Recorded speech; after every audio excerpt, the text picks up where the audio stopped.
The first scream never came from the passengers. It came from a warning light that flashed once inside the cockpit, then disappeared. Captain Daniel Cross frowned. Every communication panel in front of him had gone dark at exactly the same moment. The radio frequencies vanished. The navigation link froze. The transponder stopped transmitting. Even the emergency backup channel returned nothing but endless silence. At 34,000 feet, silence was never supposed to sound this loud. Control, this is Flight 781 requesting radio check. Nothing. He switched frequencies. Still nothing. His first officer leaned forward, pressing buttons faster than training manuals ever imagined. Primary radios are dead. Backup isn't responding either. Daniel tried the emergency frequency. Silence. No static. No interference. Only an eerie emptiness. Then something even stranger happened. His co-pilot rubbed her forehead as if fighting a sudden migraine. "You okay?" Daniel asked. I just feel..." She never finished the sentence. Her words faded into a whisper as her body slumped sideways against the cockpit window. Daniel reached toward her, but his own arm suddenly felt impossibly heavy, his vision blurred. The cockpit instruments doubled before his eyes. His heartbeat slowed. His breathing became strangely difficult.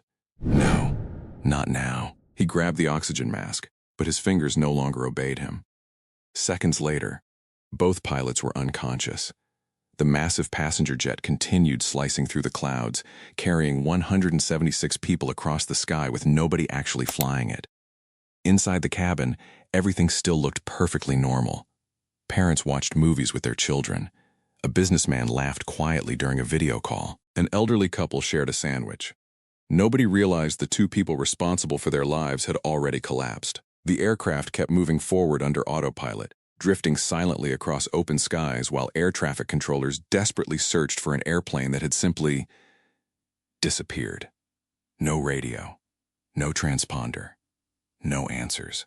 And somewhere in seat 19A sat the last person anyone would expect to save them, a quiet 12-year-old boy staring out of the window. Within the next hour, every adult on board would look toward that child with the same impossible question. Can you fly this airplane? Before we begin, comment where you're watching from. 45 minutes earlier, before fear replaced routine, Flight 781 had been nothing more than another ordinary afternoon flight leaving Seattle for Phoenix. Soft sunlight poured through the cabin windows as the aircraft climbed above a blanket of white clouds. The steady hum of the engines blended with quiet conversations, clinking coffee cups, and the occasional laughter of children excited to be flying. To everyone on board, it was just another journey. Near the middle of the cabin, 12-year-old Ethan Carter sat alone in seat 19A, a backpack tucked neatly beneath his legs. Unlike most children his age, he wasn't watching cartoons or playing games on a tablet. Instead, he rested his forehead against the window, quietly studying the sky. Every few minutes, his eyes drifted toward the aircraft's wing. He watched the flaps, listened to the changing engine sounds, and noticed every tiny movement the airplane made as it adjusted itself through the air. Most people admired the view. Ethan admired the machine. Across the aisle, an elderly woman smiled at him. "First time flying by yourself?" she asked kindly. Ethan returned a polite smile. "No, ma'am, nervous." "Not really." She laughed softly. "I've flown dozens of times, and I still get nervous." Ethan glanced toward the wing once more. "It helps when you understand how airplanes work." The woman raised an eyebrow. "You're quite the little expert." He shrugged modestly. "I just like learning." A flight attendant named Rachel stopped beside his row. "Everything okay over here?" "Yes, thank you," Ethan answered. She handed him an extra cookie with a warm smile. "Traveling alone deserves a little reward."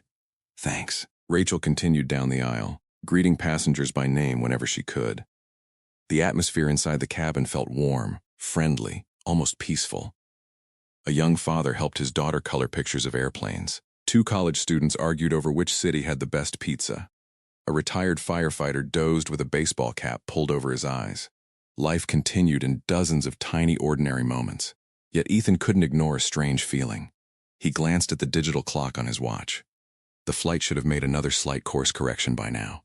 It never came. The aircraft continued flying in an unusually perfect straight line. His father had once told him, "A healthy flight is never perfectly still." Good pilots are always making tiny corrections. Ethan looked toward the front galley. Rachel stood beside another flight attendant, repeatedly pressing the intercom button. Once, twice, then again. Her friendly smile slowly disappeared. Another crew member hurried over. They whispered to one another, their expressions growing more serious with every passing second. Most passengers never noticed. Ethan did. For the first time since takeoff, an uneasy feeling settled deep inside his chest. Something was happening beyond the cockpit door, and whatever it wasn't routine. Long before Flight 781 ever left the runway, Ethan Carter had learned one lesson that most adults never truly understood. Airplanes don't forgive panic. His father used to say those words so often that Ethan could still hear them in his head. When something goes wrong, your emotions become passengers. Your mind has to stay in the cockpit. 3 years earlier, Ethan's father, Commander Nathan Carter, had been one of the most respected helicopter rescue pilots in the Coast Guard. He had flown through violent storms, midnight rescues, and dangerous mountain evacuations that many younger pilots refused to attempt. People trusted him because he never lost control, even when everything around him was falling apart. Then, one rainy autumn morning, everything changed. During what should have been a routine rescue mission, a hidden gearbox failure struck without warning. Warning lights flashed across the cockpit, followed by violent vibrations that shook the helicopter from nose to tail. Nathan managed to steer the aircraft away from a crowded highway before making a brutal emergency landing in an open field. Everyone survived. He didn't walk away the same man. A shattered pelvis and severe spinal injuries ended the flying career he had spent more than 20 years building. For months, Ethan watched his father struggle with something far worse than physical pain. Silence, the kind that filled the house after someone lost the purpose that had defined their entire life. Then, one afternoon, Nathan rolled his wheelchair into the garage and uncovered an old flight simulator he had purchased years earlier. Instead of letting aviation disappear from his life, he decided to pass it on. Every school vacation became another lesson. Their dining room slowly transformed into a miniature flight classroom. Aviation charts covered the walls. Weather maps lay across the kitchen table. Thick pilot manuals replaced comic books on the shelves. Nathan never treated Ethan like a child during those lessons. He treated him like a future pilot. "What do you do first?" Nathan would ask during simulated emergencies. "Fly the airplane," Ethan answered automatically. "And after that, understand the problem. And after that, solve only one problem at a time." Nathan would smile. Exactly. Some evenings they practiced total engine failures. Other nights they rehearsed hydraulic malfunctions, electrical fires, navigation failures, severe crosswinds, or emergency landings in unfamiliar places. Whenever Ethan completed a difficult scenario, his father never praised him for being smart. He praised him for staying calm. "Knowledge gets you into the cockpit," Nathan often said, "but discipline gets you home." The simulator became more than a game. It became a place where mistakes were lessons instead of tragedies. Hour after hour, weekend after weekend, year after year, Ethan learned to trust checklists instead of panic, logic instead of fear. The final lesson came the morning of his flight. Nathan hugged his son at the airport before security. "I hope you never need everything I've taught you," he said with a gentle smile. Then his expression turned serious. "But if life ever puts you in a situation where everyone else freezes," he squeezed Ethan's shoulder, "be the person who keeps thinking." Neither of them knew those would become the most important words Ethan would ever hear. Rachel pressed the intercom button again. "Captain, this is the cabin. Could you please respond?" Silence. She frowned and tried once more, forcing a smile so nearby passengers wouldn't notice the concern spreading across her face. "Flight deck, please acknowledge." Nothing. Not even the familiar burst of static. Her smile disappeared. She looked toward the senior flight attendant, Michael, who immediately sensed something was wrong. "The cockpit isn't answering?" he asked quietly. Rachel slowly shook her head. "Not the radio, not the intercom, nothing." Michael's expression tightened. "Maybe they're busy with air traffic. They always answer." Those 3 words landed heavily between them. Inside the cabin, most passengers remained blissfully unaware. A toddler giggled while pressing his tiny hands against the window. Someone laughed at a comedy movie. Coffee continued to be poured. Luggage bins remained closed. To everyone else, it was just another peaceful flight. But Ethan noticed the change immediately. His father had taught him that emergencies rarely announced themselves with explosions or alarms. They usually began with people acting differently. Rachel wasn't greeting passengers anymore. Michael wasn't checking seatbelts. Instead, the entire cabin crew had gathered near the galley, speaking in urgent whispers while repeatedly glancing toward the locked cockpit door. Ethan quietly slipped the safety card back into the seat pocket and kept watching. Then, the aircraft made another perfectly straight correction. Or rather, it didn't make one at all. For nearly 10 minutes, the jet held an almost impossible heading. No tiny banking adjustments. No slight pitch changes. Nothing. A chill crawled down Ethan's spine. Autopilot is flying, he thought. But who's watching it? Suddenly, Michael walked briskly to the reinforced cockpit door and entered the emergency access code. He waited. No response.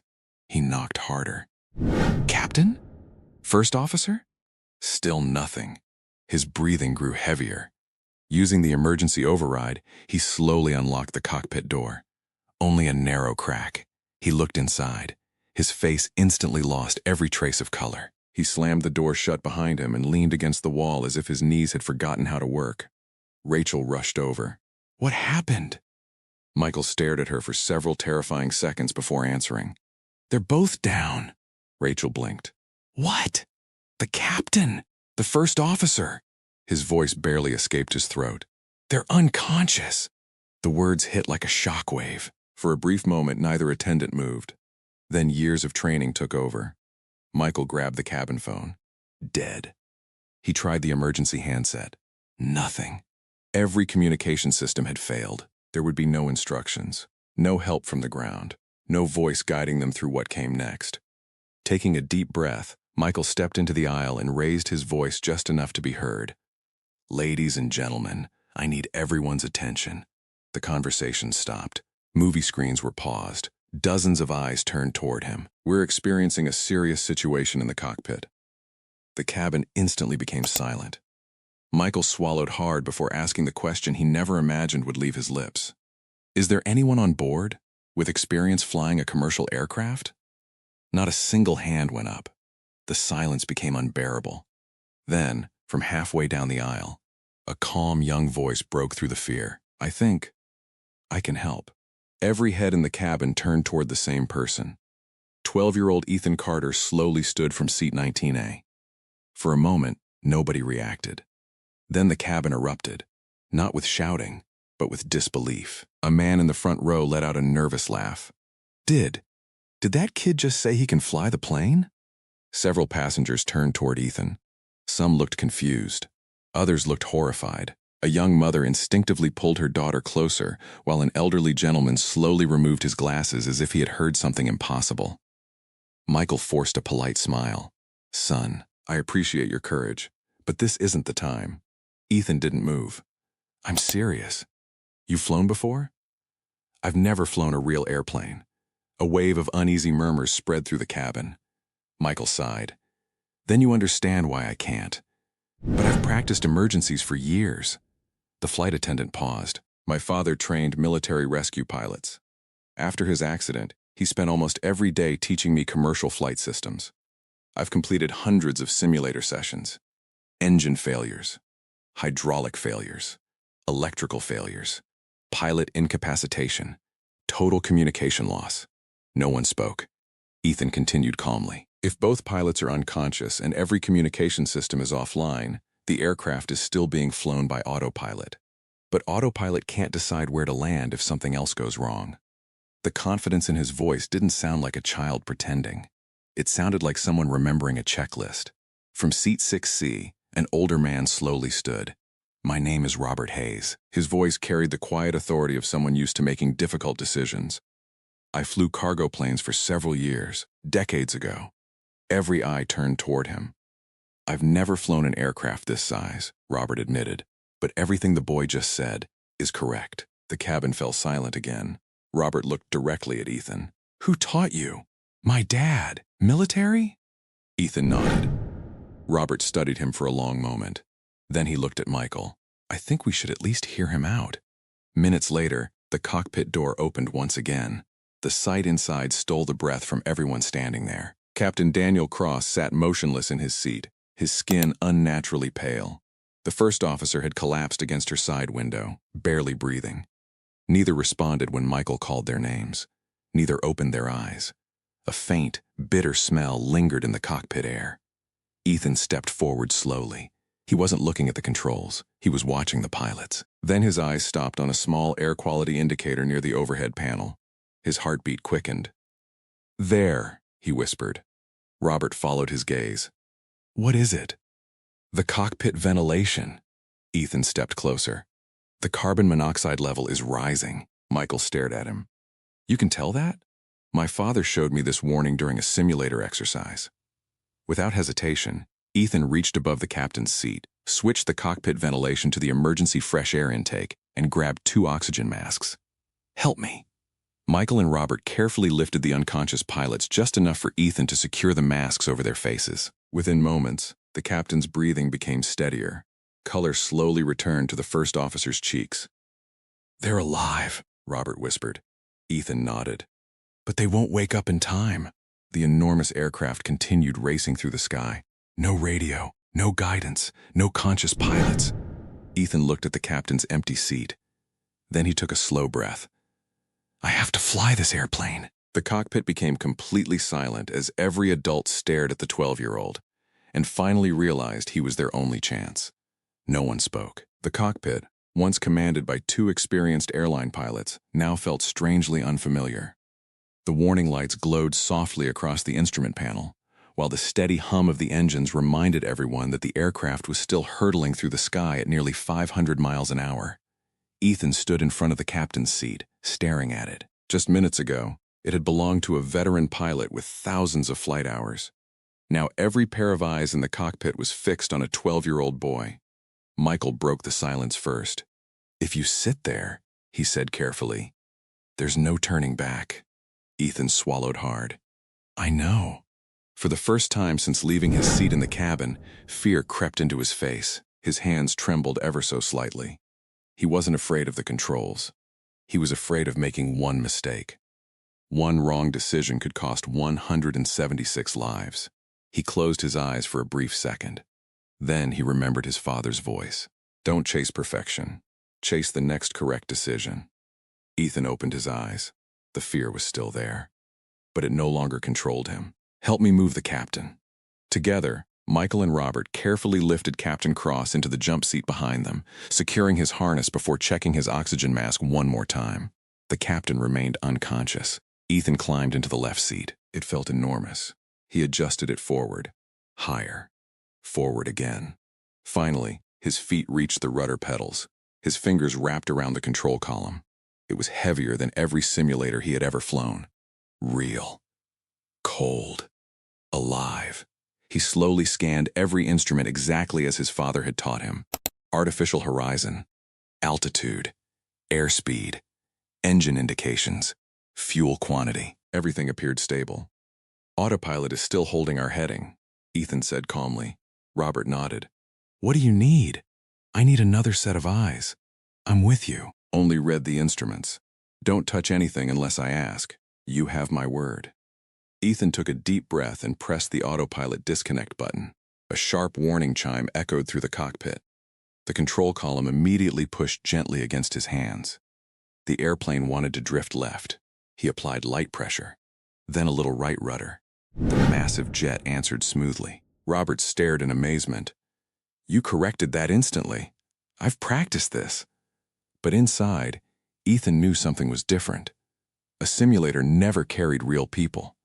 This one did. He carefully trimmed the aircraft until the pressure on the controls eased. There. The airplane settled into stable flight once more.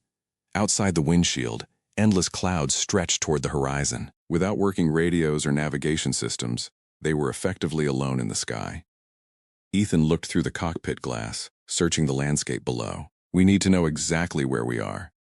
"Can we still find an airport?" Robert asked. Ethan nodded slowly. "We don't need electronics." He pointed toward the sun beginning its slow descent. "We still have time." Then he looked down at the rivers, highways, and distant towns appearing between breaks in the clouds.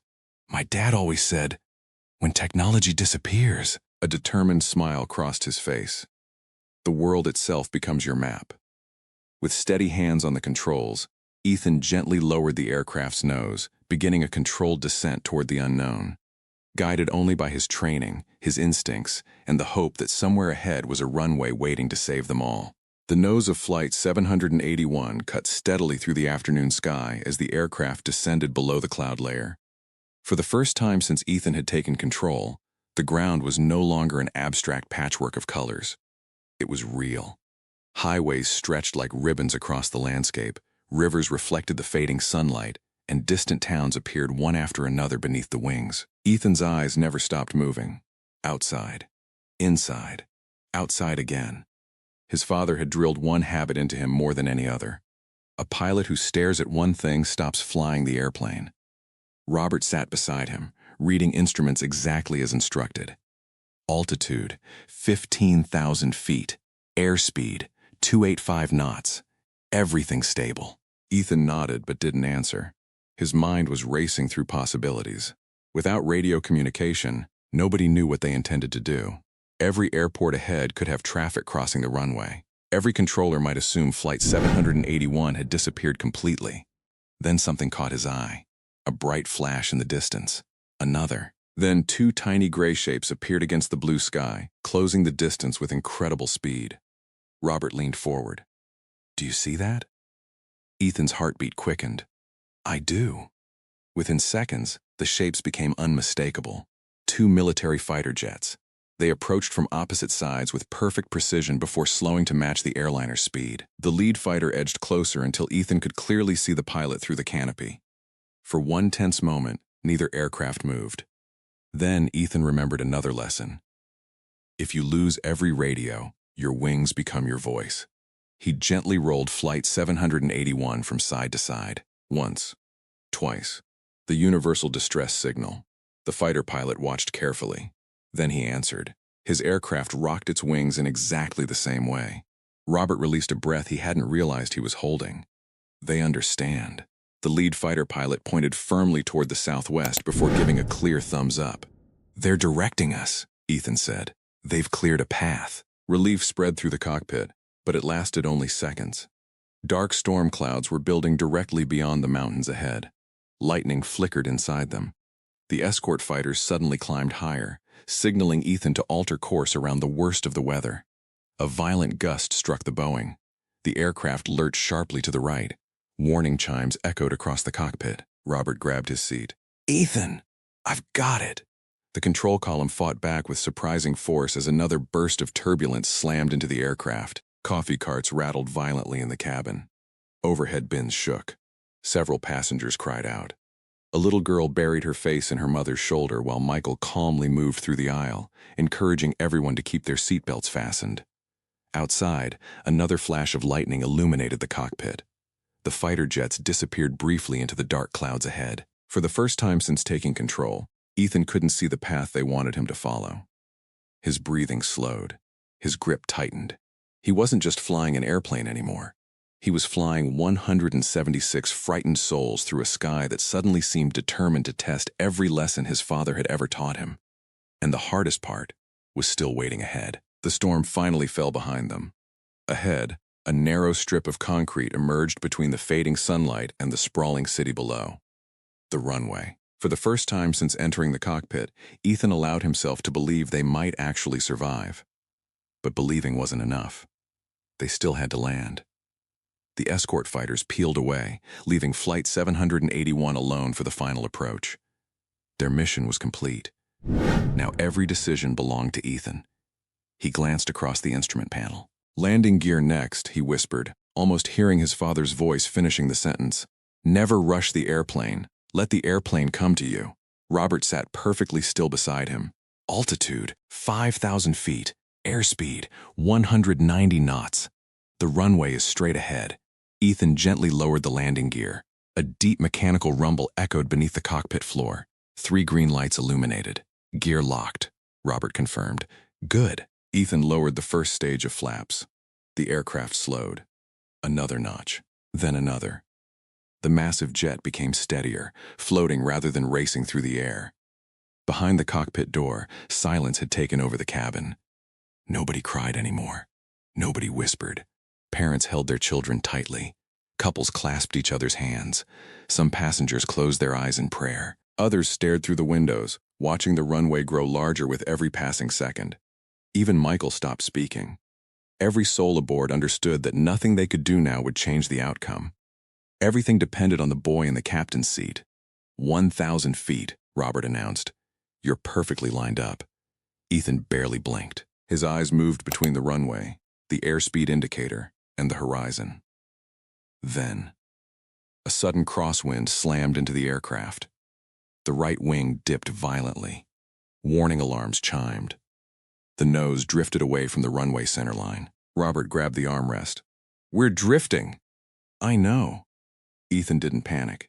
He pressed steady, left rudder while easing the control wheel into the wind, making small, deliberate corrections instead of one desperate movement. Slowly, the aircraft answered. The runway returned to the center of the windshield. 500 feet. The pavement now filled almost everything Ethan could see. His heartbeat pounded so loudly he could barely hear the engines. Then his father's voice echoed inside his mind. Forget the passengers. Forget the cameras. Forget the fear. Fly the airplane. 300 feet. 200. 100. Ethan gently raised the nose. The aircraft floated for one breathtaking moment above the runway. Time seemed to stop. Then, hump! The main landing gear struck the runway with a firm jolt that shook the entire cabin. A collective gasp swept through all 176 passengers. We're down! Robert shouted, but Ethan wasn't finished. He deployed reverse thrust. The engines roared. He applied steady braking as the aircraft thundered down the runway. The remaining distance disappeared rapidly. 2,000 feet. 1,000. 500. Finally, Flight 781 rolled to a complete stop just short of the runway's end. For several seconds, nobody moved. Nobody spoke. Then, somewhere in the back of the cabin, a pair of trembling hands began to clap. Another joined. Then another. Within moments, the entire aircraft erupted into thunderous applause, tears, laughter, and cries of relief. Ethan slowly released the control wheel. Only then did he notice his hands. They were shaking uncontrollably, not because he had failed, but because, at last, he no longer had to be brave. The engines finally fell silent. For the first time in over an hour, Flight 781 wasn't moving. The only sounds inside the cabin were heavy breathing, quiet sobs, and the distant wail of emergency sirens racing toward the aircraft. Ethan remained frozen in the captain's seat. His eyes were fixed on the runway ahead, but he wasn't really seeing it anymore. The adrenaline that had carried him through every checklist, every calculation, and every impossible decision was fading. His body suddenly felt exhausted. His arms were sore. His throat was dry. And now, the fear he had buried deep inside finally surfaced. He lowered his head, closed his eyes, and let out the longest breath of his life. Behind him, Robert placed a gentle hand on his shoulder. You did it. Ethan looked at him, his voice barely above a whisper. I wasn't sure I could. Robert smiled, his own eyes shining with tears. The best pilots are never the ones who think they're fearless. They're the ones who keep flying even when they're terrified. A loud knock echoed through the cockpit door. It's the airport rescue team, someone shouted from outside. Michael quickly unlocked the door. Within seconds, paramedics rushed inside, carrying oxygen tanks, medical kits, and portable monitors. They immediately surrounded Captain Cross and the first officer. Pulse is improving. Let's move carefully. They're responding to oxygen. Those words spread through the cabin faster than any announcement ever could. Both pilots were alive. Outside the aircraft, flashing blue and red lights reflected across the windows as firefighters surrounded the jet, checking every wheel, every engine, and every door before allowing passengers to disembark. When the cabin door finally opened, a rush of cool evening air swept inside. One by one, the passengers stepped onto the mobile stairs. Many were crying. Some called loved ones before their feet even touched the ground. Others simply stood on the tarmac, overwhelmed by the realization that they were alive. Then something unexpected happened. Instead of walking away, people stopped. They turned back toward the aircraft. They waited. A path slowly opened between them. Ethan finally appeared at the doorway beside Michael. The 12-year-old hesitated for a moment before stepping onto the stairs. The crowd below grew completely silent. Then an elderly woman, The same passenger who had shared a conversation with Ethan shortly after takeoff walked forward first. Without saying a single word, she wrapped him in a tight embrace. "You brought us home," she whispered through tears. One after another, passengers approached him. A businessman shook his hand with both of his. A little girl handed him the stuffed teddy bear she had been holding during the landing. "You can keep him," she said shyly. "So you'll always remember us." Even hardened firefighters removed their helmets as Ethan walked past, offering quiet nods of respect. Meanwhile, investigators had already begun examining the aircraft. Within hours, they uncovered two critical failures.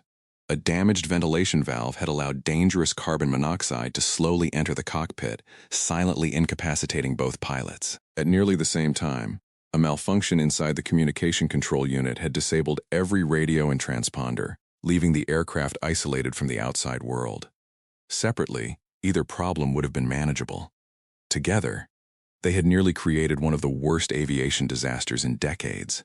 And yet, against every prediction, a frightened 12-year-old, armed with nothing but preparation, discipline, and his father's lessons, had rewritten the ending. 3 hours later, long after the passengers had been taken to the terminal and the flashing emergency lights had disappeared from the runway, Ethan sat alone in a quiet airport operations room.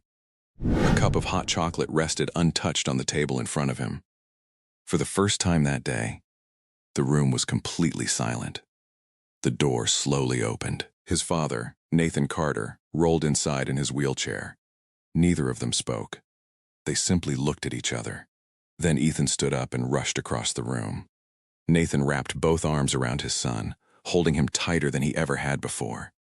For several long seconds, neither one could find the words. Finally, Ethan whispered, his voice breaking. "I thought I was going to lose everyone." Nathan gently pulled back and looked into his son's eyes. "But you didn't. I was scared the whole time." Nathan smiled softly. "I know. You do?" His father nodded. "Every rescue mission I ever flew, every storm, every emergency landing." He placed a hand over Ethan's heart. "I was scared every single time." Ethan looked surprised. "But you never looked afraid, because courage isn't the absence of fear." Nathan's voice remained calm. "It's choosing to do the right thing while fear is standing beside you." Tears filled Ethan's eyes. "I kept hearing your voice. What was it saying?" A small smile appeared across Ethan's face. "Fly the airplane." Nathan laughed quietly. "I've probably said that 1,000 times. It saved us." The next morning, investigators completed their preliminary findings. The accident had been caused by two unrelated mechanical failures occurring at nearly the same moment. One silently poisoning the cockpit with carbon monoxide, the other cutting every line of communication between the aircraft and the ground. Veteran airline captains reviewed Ethan's flight data with disbelief. His descent had been controlled. His navigation decisions had been logical. His approach had been disciplined. His landing, though firm, had been exactly what aviation experts recommend during an emergency. One senior investigator summarized the entire event with a single sentence. Preparation succeeded where panic would have failed. News of Flight 781 spread across television stations, newspapers, and social media around the world. People called Ethan a hero. He never liked the title. Whenever reporters asked how he had managed something so extraordinary, his answer never changed. "I wasn't trying to be a hero. I was just remembering what my dad taught me." Months later, life slowly returned to normal. Ethan went back to school.